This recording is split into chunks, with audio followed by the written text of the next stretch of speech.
Madame, Monsieur, bonsoir. Bienvenue dans cette tranche économique dont voici les titres. Amélioration des crédits des banques en 2022 au Togo. Dans cette édition, nous allons en parler avec les données de la Banque centrale des États de l'Afrique de l'Ouest, BCEAO. Prévision de croissance économique mondiale, le Fonds monétaire international FMI revoit sa copie face aux réalités de l'heure. Enfin, entretien de cette édition, économie sociale et solidaire, enjeux et défis. Voici les alternatives, ce que propose cette économie face à la vie chère. Dans cette édition, nous allons en parler avec un expert à la matière. Madame, Monsieur, une fois encore, bonsoir et merci d'être au rendez-vous de ce soir. Merci de votre fidélité surtout. Je vous le disais tout à l'heure, pour d'autres explications par rapport à l'économie sociale et solidaire, nous recevons ce soir sur ce plateau Monsieur Maouko Anani Ekuoro. Il est ici, il est expert, analyste. Monsieur, bonsoir. Bonsoir, Monsieur Thibault. Comme je le disais tantôt, dans cet entretien, vous verrez ce que Ecosol propose face à la vie chère. Le journal de l'économie de ce mardi 10 mai 2022, voilà, eh bien, c'est parti. C'est confirmé par les données de la Banque centrale des États de l'Afrique de l'Ouest, BCEAO. Après une dégradation du portefeuille de crédit des banques en 2020, la tendance haussière a été constatée déjà en janvier 2022, après des signaux précurseurs observés en 2021. La barre des 1606 milliards de francs CFA a été franchie. Les détails avec Sandra Aziabwe. Suivez. La descente en enfer du portefeuille de crédit des banques et établissements financiers du Togo appartient plus ou moins au passé. Déjà en janvier 2022, la tendance sur la pointe de l'amélioration observée en 2021 s'est concrétisée davantage avec de nouvelles performances. Si l'encours des crédits nets accordés à l'économie en augmentation a franchi la barre de 1606 milliards de francs CFA en janvier, les crédits bruts en souffrance ont baissé de 18% pour tomber à 209,4 milliards de francs CFA, reflétant les efforts de recouvrement des institutions financières alors que l'activité économique se remet peu à peu des contre-coups de la Covid-19. Les créances ou crédits en souffrance étant au sens de l'UEMOA et pour les emprunteurs non souverains, des créances échues depuis plus de 3 mois, mais dont le recouvrement final sans être compromis ne peut être effectué immédiatement. Ainsi favorisé par le repli de ces prêts non performants, le taux brut de dégradation du portefeuille, rapport entre les créances irrécouvrables et le total des crédits à l'économie, est passé successivement de 16,1% en janvier 2021 à 14,9% en décembre de la même année pour tomber à 11,9% en janvier 2022. L'amélioration continue de cet indicateur qui est censé mesurer la quantité de crédits accordés par les banques paraît comme le fruit des efforts d'assainissement amorcés dans le secteur financier vu cher du gouvernement. Rappelons que selon les données, les banques font de plus en plus preuve de prudence et d'anticipation, en témoigne le niveau de couverture des crédits bruts en souffrance par les provisions constituées. Ce ratio s'est redressé en atteignant 73,4% en décembre 2021 avant de se consolider autour de 70,5% un mois plus tard. Même constat au niveau des systèmes financiers décentralisés SFD où une augmentation de 30% a été constatée après une stagnation un an plus tôt. Gisèle Kozona, Karine Olanlo pour les précisions. Suivez. Les crédits accordés aux acteurs économiques non encore remboursés par les microfinances ont augmenté de plus de 30% à 249 milliards de francs CFA en 2021 après avoir stagné un an plus tôt en raison de la crise sanitaire mondiale du Covid-19. Cette amélioration intervient dans un contexte marqué par la reprise progressive des activités qui avaient été impactées par la pandémie du Covid-19. La même tendance haussière, selon la BCEAO, est observée en Côte d'Ivoire, plus 27,6%, au Burkina Faso, plus 23,4%, au Bénin, plus 35,4%, au Mali, plus 31,9% et au Sénégal, plus 8,5%. Au total, les microfinances du Togo ont ajouté 600 000 nouveaux membres à leur base clientèle au cours de l'année. Le nombre de membres a ainsi atteint 3,7 millions de clients fin décembre 2021. Cette confiance continue des clients s'est ressentie sur les dépôts. Le montant des dépôts collectés a augmenté de 68 milliards de francs CFA, soit une progression de 29,5%. Mais les épargnants restent circonspects dans leur exposition, préférant recourir aux dépôts à vue. À l'échelle régionale UMOA, les dépôts à vue sont prépondérants avec une part de 57,3% du total des dépôts. Les dépôts à terme et les autres dépôts constituent respectivement 21,1% et 21,6%. En outre, l'épargne mobilisée par les SFD a été constituée à hauteur de 48,7% par les hommes, 26,9% par les femmes et 24,4% par les groupements selon les détails de la BCEAO. Baisse des créances en souffrance. Après avoir explosé en 2020, en raison de la crise sanitaire, les crédits accordés aux clients et restés non remboursés ont baissé en 2021, passant de 14,7 milliards de francs CFA à 12,5 milliards de francs CFA. Elles ne représentent désormais que 5% de l'encours des crédits contre 8,3% en 2020. Avec les 115 systèmes financiers décentralisés SFD, le Togo est l'un des pays de l'Union monétaire ouest-africaine UMOA où la culture de la microfinance est la plus ancrée. Une culture dont la jeunesse se trouve dans la politique de l'inclusion financière voulue par les plus hautes autorités du pays. Le Togo, par cette performance, détient le deuxième effectif de nombre derrière le Sénégal et devant la Côte d'Ivoire malgré la petite taille de sa population. Les actifs du secteur ont franchi la barre des 260 milliards de francs CFA en 2020, faisant du Togo le quatrième actif dans l'UMOA. Voilà le mot lâché, inclusion financière. Même avec cette amélioration à tous les niveaux constatés, véritable socle pour cette inclusion financière, les performances se voient perturbées par le phénomène de la vie chère. Presque tous les produits, surtout les produits de première nécessité, se vendent à coup d'or. Une situation à laquelle l'économie sociale et solidaire tente de trouver des alternatives, mieux des approches de solutions. Les 25 et 26 mars dernier, un forum a été organisé à cet effet avec la participation effective des institutions de microfinance et d'autres acteurs qui évoluent dans le dit secteur. Et je le disais tantôt en titre, nous recevons ce soir sur ce plateau un expert, un analyste, un expert en économie sociale et solidaire à la personne de M. Maoko Anani Ekuoho. Il est sur ce plateau. Nous voulons lui demander d'amples explications par rapport à cette économie, ce que cette économie propose comme solution innovante face à la vie chère.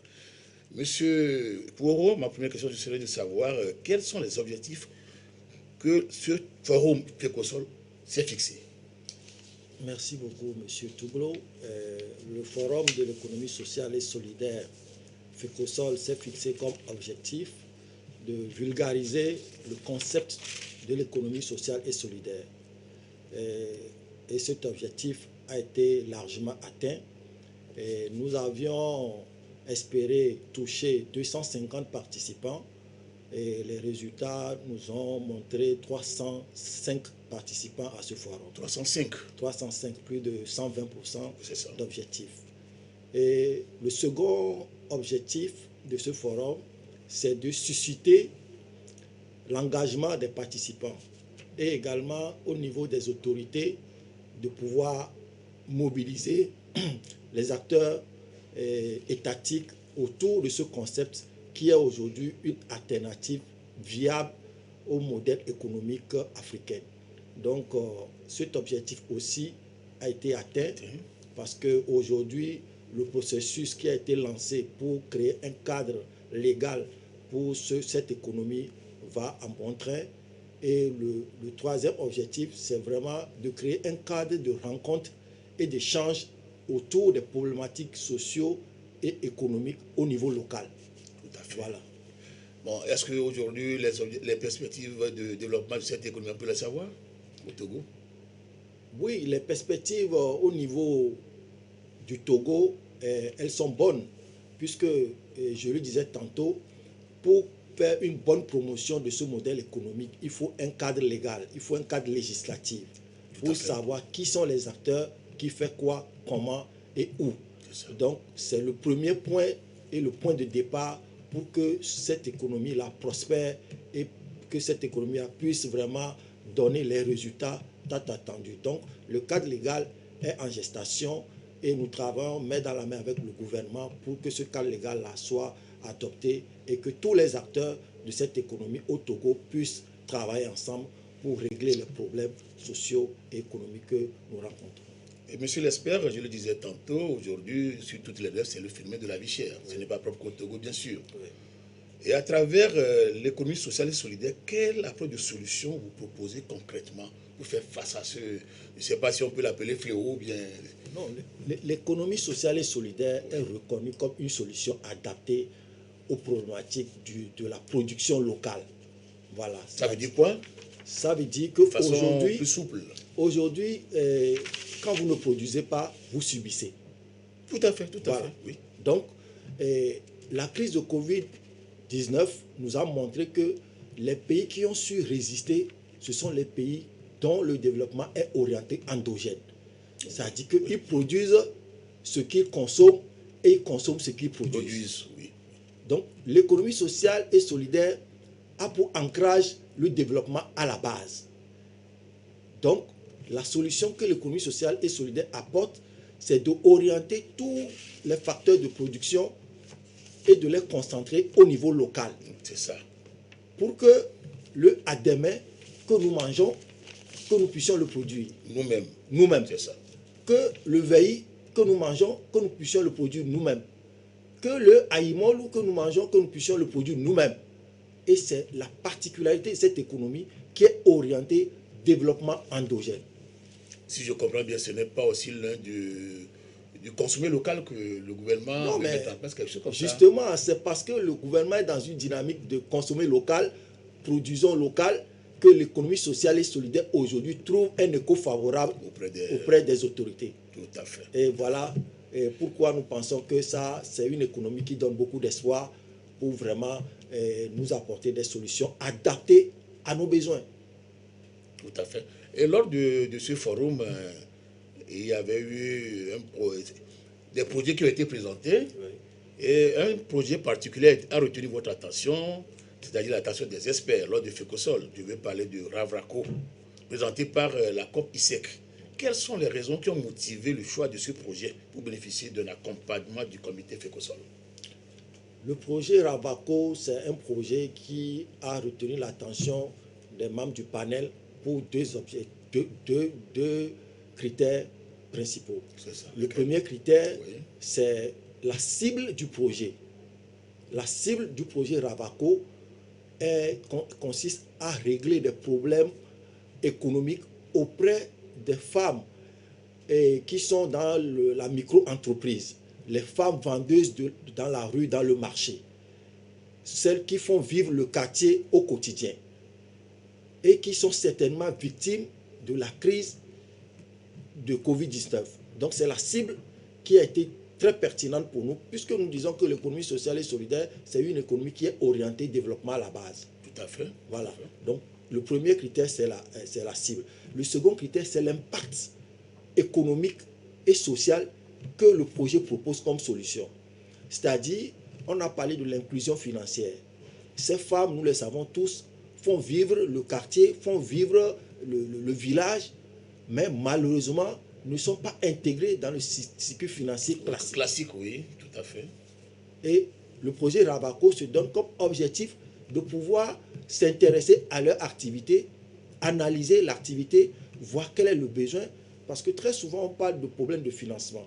L'accès au crédit. Parce que c'est un secteur qui est plus ou moins abandonné, parce que les banques classiques n'aiment pas donner de l'argent. Parce que c'est un secteur qui constitue beaucoup de risques, parce que la femme ou les femmes même, ou les vendeuses même, ne maîtrisent pas leurs facteurs de production. Tout à fait, oui. Vous voyez? Donc ça constitue beaucoup de risques, et c'est là où nous louons le projet de Ravraco, qui veut s'intéresser à ces acteurs de l'économie et qui sont un peu des laissés pour compte, on peut le dire. Oui, parce que déjà, dans certaines de leurs activités, on les avait vus dans le marché pilote Bossimé. On était Ça avec les bonnes femmes. Et puis dans le projet également, selon nos recherches, ils veulent financer, ils veulent accompagner une ferme de production de soja au niveau dans le Hao. Et puis également une ferme avicole au niveau de Vaughan. Donc peut-être c'est ces choix qui ont motivé. Tous ces projets, toutes les composantes du projet Ravaco sont louables. Sauf que nous voulons aller pas à pas. Et je pense que tous les projets sont orientés développement de la production locale.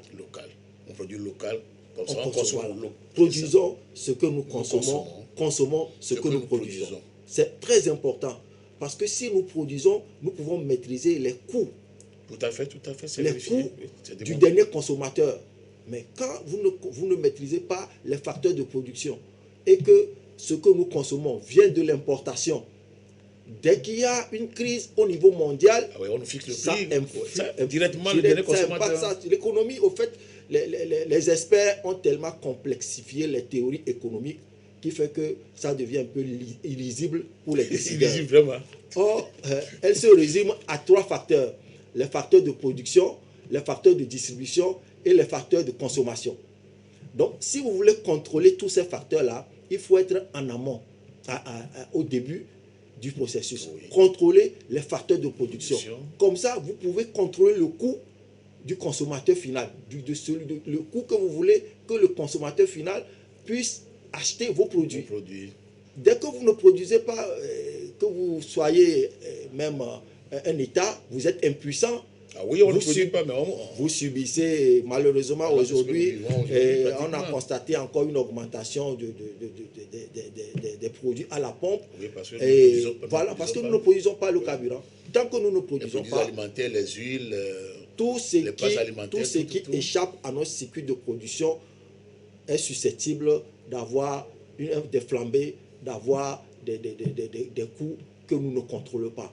Et malheureusement, c'est le consommateur final que nous sommes qui subissons. Donc, pour régler ce problème-là, je pense que nous devons orienter nos énergies, nos facteurs de production, que ce soit humaine, technique et en termes de connaissances, vers le développement de la production locale. Et c'est ce que l'économie sociale et solidaire est en train de vouloir promouvoir. Merci. Monsieur, on va revenir sur 2 aspects de la question. En attendant, nous allons faire un tour dans nos marchés de référence pour communiquer les prix indicatifs de certaines céréales à la population. Ce tour sera présenté par Eli Agba Nyandao. Suivez. Je disais tout à l'heure que nous allons faire un tour dans nos marchés de référence, histoire ou bien l'occasion de prendre connaissance des prix indicatifs de certaines céréales dans nos marchés de référence. C'est la mercuriale retirée auprès du Lansat, présentée ici par Eli Agba Nyandao. Les prix des céréales et du gari sur les marchés de référence du Togo se présentent comme suit. Le bol du maïs dans la région maritime est entre 750 et 800 francs, entre 650 et 700 francs dans les plateaux. Dans la centrale, le bol est à 700 francs. À Kara, il est entre 650 et 800 francs CFA et dans les savanes, le bol du maïs varie entre 550 et 700 francs CFA, soit une moyenne de 611 francs CFA. À présent, le prix du bol du sorgho. Dans la région maritime, le bol du sorgho est à 850 francs CFA. Dans les plateaux, il est entre 650 et 700 francs CFA. Dans la centrale, il est à 700 francs, entre 650 et 800 francs dans la Kara et dans les savanes, entre 750 et 800 francs CFA, soit une moyenne de 742 francs CFA. Le bol du haricot dans la région maritime varie entre 1900 et 2000 francs, dans les plateaux entre 1300 et 1400 francs, entre 1600 et 1700 francs dans la région centrale. Le bol du haricot dans la région de la Kara est entre 900 et 2100 francs et dans les savanes entre 1400 et 1600 francs CFA, soit une moyenne de 1550 francs CFA. Le bol du mil dans la région maritime est à 1000 francs CFA, entre 1100 francs et 1200 francs dans les plateaux, entre 1000 francs et 1100 francs dans la centrale, entre 1000 francs et 1900 dans la région de la Kara et dans les savanes, le bol du mil varie entre 800 et 1000 francs CFA avec une moyenne de 1052 francs CFA. Et enfin, le prix du bol du Gari dans la maritime, il est à 1000 francs, entre 850 et 900 francs dans les plateaux. Il est à 800 francs dans la centrale et il varie entre 800 et 1100 francs CFA dans la Cara. Et dans les savanes, le bol du Gari varie entre 1000 francs et 1200 francs CFA, soit une moyenne de 975 francs CFA. C'était là les prix des céréales et du Gari sur les marchés de référence du Togo. Et comme vous pouvez bien le constater, ces prix peuvent connaître de légères hausses au niveau des marchés de quartier. Cela est dû aux frais de déplacement et certains frais connexes. Et par rapport à l'indice national harmonisé des prix à la consommation, retenez que les prix ont augmenté de 1,5% par rapport à mars 2022 et progressé de 7,5% par rapport à avril 2021. Par rapport à mars 2022, cette évolution est essentiellement due au renchérissement des produits alimentaires et boissons non alcoolisées, plus 2,7%, et des produits du transport, notamment des carburants et lubrifiants, plus 12,8%. Sur un an, avril 2021, les prix se sont envolés de 14,3% pour les produits alimentaires, dont les pains et céréales, plus 18,9%, et les légumes, 11,1%. Sur la même période, les transports ont augmenté de 11,0%. Le taux d'inflation calculé sur la base des indices moyens des 12 derniers mois au niveau national s'est établi à 6,6% en avril 2022, après 6,2% le mois précédent, c'est-à-dire le mois de mars dernier. Monsieur Kourou, je reviens à vous. Nous parlons tout à l'heure de l'accompagnement de l'économie sociale et solidaire. Quel type d'accompagnement bénéficie ce projet Ravako, dans sa première composante qui porte sur la question de vie chère? Tous les projets que nous avions sélectionnés bénéficient dans un premier temps d'un accompagnement technique. Et c'est la première phase d'accompagnement que nous offrons aux porteurs de projets. Et pour restructurer le projet, analyser le modèle économique pour qu'on puisse identifier les besoins et le type de financement qu'il faut. Voilà. Donc, les projets sélectionnés, y compris le projet Ravako, bénéficient actuellement d'un accompagnement technique parce qu'il s'agit d'un projet à fort impact social. Donc, la lucrativité de ce projet doit être contrôlée. Donc, c'est le premier aspect. Le second aspect va venir après l'analyse technique, après la restructuration. Nous allons maintenant aborder la question du financement et quel mode de financement. Et je pense que le porteur du projet, qui est un promoteur d'une institution de microfinance, la COPISEC, est déjà lui-même un financeur. C'est ça, tout à fait. Oui. Et nous, ce que nous pourrions apporter, nous sommes en train de vouloir introduire sur le marché des alternatives de financement qui sont adaptées au modèle économique, social et solidaire, qui sont des finances qu'on appelle la finance solidaire et qui ne visent pas la rentabilité, mais visent d'abord l'impact avant la rentabilité. Et la rentabilité même de ces financeurs, de ce financement est limitée par rapport au taux qui est proposé par le marché. Donc, quand une bonne femme qui vend à des mains, qui n'arrive pas à générer un certain nombre de bénéfices, on lui demande de payer 8%, 15% de ce qu'on lui a prêté, et la femme ne peut pas s'en sortir. Et c'est ce que nous avons constaté quand nous étions. C'est ce que nous avions malheureusement constaté quand nous étions dans le marché à Bossimé.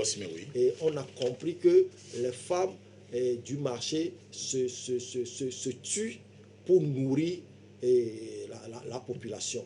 Parce qu'ils ont des commerces dont elles n'ont pas la capacité d'analyser la rentabilité de leur commerce. Mais elles sont sous le coup de payer le crédit à tout prix, quelle que soit la rentabilité de l'activité. Et ça fait que les femmes, on le sent, elles sont stressées, elles sont vraiment, en tout cas, dans un moment vraiment d'angoisse, et surtout quand elles ont une difficulté d'accès aux sources d'approvisionnement de leurs produits.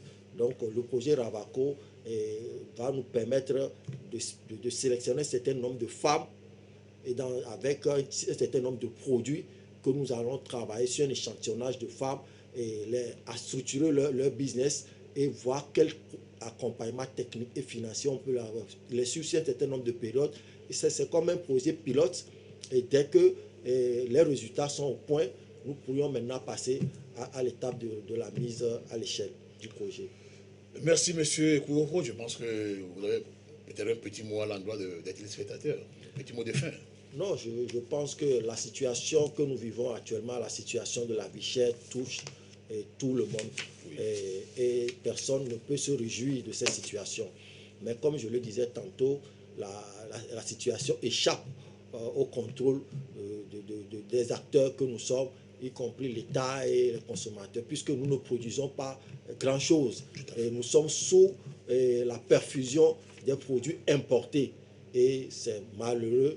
Et aujourd'hui, nous encourageons l'État à orienter sa politique vers le développement de la production locale. Et tous les efforts en termes de financement, et les acteurs qui sont dans les fermes, qu'on puisse trouver un accompagnement adapté pour pouvoir assurer une production locale qui nous permet de pouvoir vivre, même si on ferme toutes les frontières, même si on dit qu'il y a une crise, au moins qu'on puisse vivre avec notre adémé, notre veillie, avec notre com, avec notre fêterie. Et c'est de ça que l'économie sociale veut parler. Monsieur Koukou, merci pour ce déplacement et pour ces explications. C'est moi qui vous très remercie. prochainement, on aura encore besoin de vous sur ce plateau. Merci, je suis à votre disposition. Oui, ce communiqué pour boucler cette édition, il émane du comité de coordination pour les filières café-cacao. Le secrétaire général du dit comité porte à la connaissance des acteurs des filières café-cacao que les prix indicatifs aux producteurs pour la période du 1er au 15 mai 2022 sont déterminés sur la base des cours mondiaux comme suit. Café Saint-Robusta, 860 francs le kilo. Cacao qualité supérieure, 930 francs le kilo. Notez bien, ces prix sont calculés par rapport à l'échéance de juillet 2022 pour le café et le cacao. Ce communiqué est signé de M. Anselme Gouton, secrétaire général. Eh bien, madame, monsieur, ce sera tout pour l'édition de ce soir. Prochain rendez-vous, mardi à 20h50.